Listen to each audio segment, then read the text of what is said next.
Hello, everyone, and welcome to my podcast, Stacy Personally Speaking, where my thoughts become known.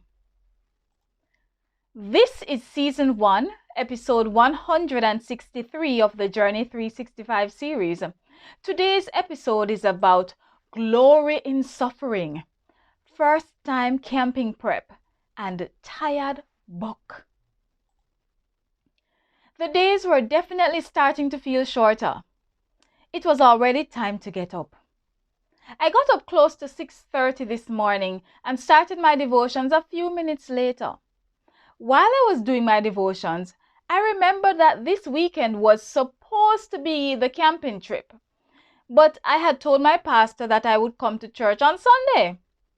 This totally threw me off a bit, but I willed myself to focus.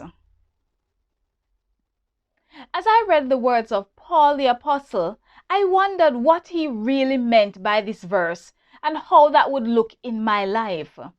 Because I know that I talk a lot about my difficulties and not always in a praiseworthy manner. But in this verse, Paul says, "If I must needs glory, I will glory of the things which concern mine infirmities."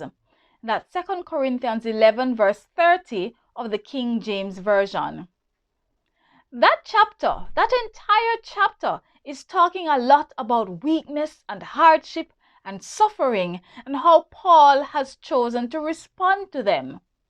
It's not an easy task to celebrate difficulties except in God's strength. After my devotions, I tuned in to Beyond the Headlines on Radio Jamaica and did leg and back stretches while listening to the radio. My room was in quite a bit of a mess, and so I started to straighten up some things and the laundry from the laundry that I had done yesterday. So I took up those things from off the line. I removed the clothes from the hangers, but tossed them on the bed, making more of a mess. My mind had gone back to planning for the camping trip. I must admit, I was feeling a bit off because there had not been any place, time, and other things confirmed. This is why I hadn't been sure if the trip was still on or not. I had been so busy this past week that I hadn't gotten the chance to ask my friends anything. But since this was my first time going camping outdoors, I had wanted a little bit more information to work with, I didn't have time to think about it at the moment because I had a class online at 10 o'clock. It was another new student. And so I went and made my smoothie sometime after 9 o'clock and sat by my workspace. There, I quickly logged into the Zoom platform and checked that my camera and audio were working. Once I had confirmed that, I logged off and had my smoothie in a more relaxed state. The class went quite well, and at the end, my students said they were tired. I know it is such a challenge learning a new language. There was a new reporting format that I had to complete, and so that took me quite a bit of time past 12 o'clock, even though the class ended at 11:40. But once I got the hang of the new format, I was able to move on. I was joining a husband and wife team to go camping. The husband had responded that I should carry my tent, food, and sleeping bag, which was about as much as I could figure out, but I needed more. So I went on YouTube and found a few useful videos. I believe they were useful in getting my mind prepared for what might come.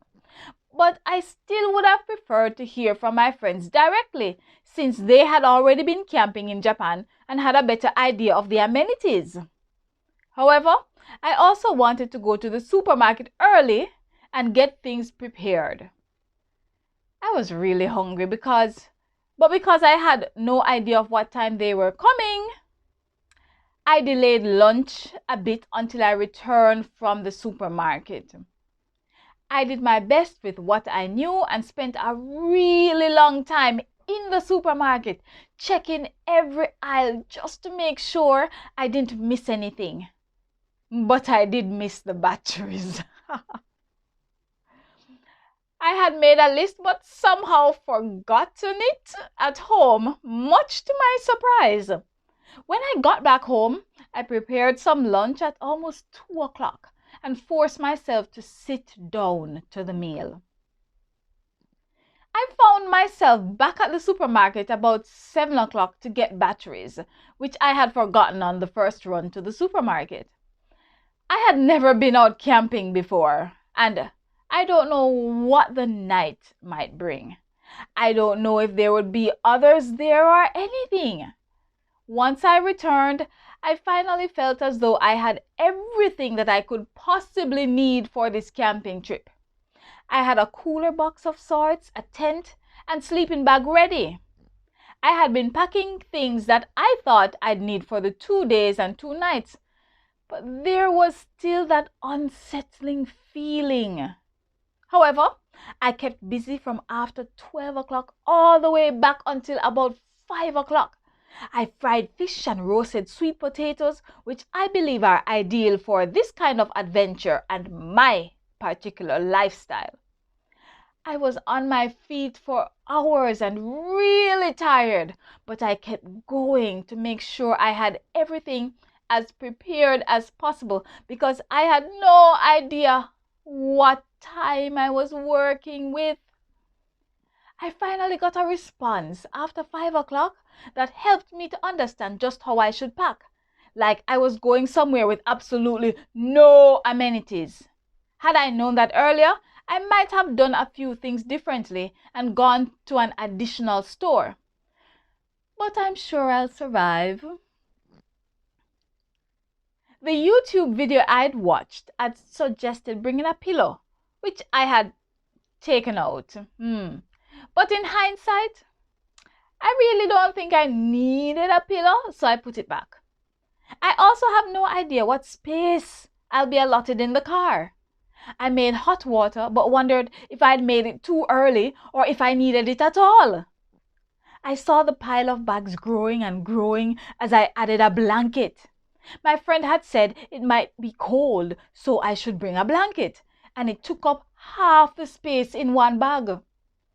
I started wondering if it would make more sense to pack a big suitcase as opposed to all these smaller bags. I finished off the night by watering the plants and preparing them for the long weekend. Then I tidied the kitchen and made sure there was no garbage left inside. Lastly, I folded away the laundry. Oh, wretched laundry. This is me not glorifying in suffering or difficulty. Thank you for joining with me on today's entry. I hope you will leave a comment or share this with someone who you think might find it interesting. Remember to follow my blog at stacypersonallyspeaking.wordpress.com. Thank you. Goodbye.